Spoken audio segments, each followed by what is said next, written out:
Hey guys, it's Mr. Chu, and here's what you're going to learn today. And that's my dog. Don't mind her.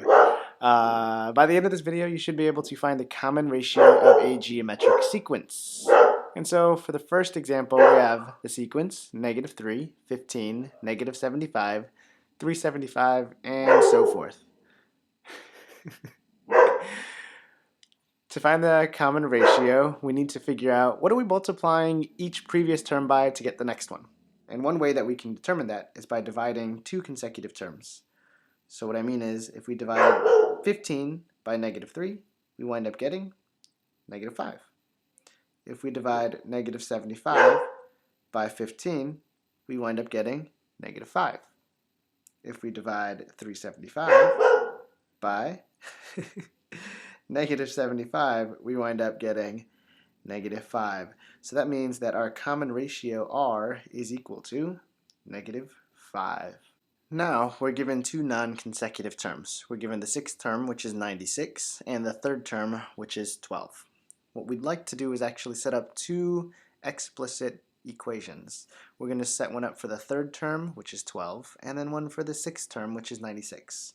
And so we'll have our first equation being 12 equals, we don't know a1, we don't know r, but we know that the third term is 12. Our second explicit equation, we'll do the same thing.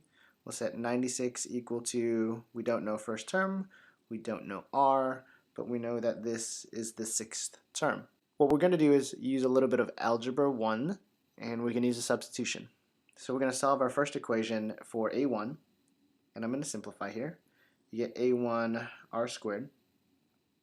We'll divide both sides by r squared so that we can get a1 by itself. So we wind up getting 12 over r squared equals a1. And what we're going to do now is we're going to take this 12 over r squared and we're going to plug it in to the other equation. So we wind up getting 96 equals 12 over r squared times r to the fifth. Using a little bit of exponent properties, we can simplify this to 96 equals 12 times r to the third, at which point we can divide both sides by 12 to get 8 equals r to the third. And then we can take the cube root of each side to get r equals 2. And that's it.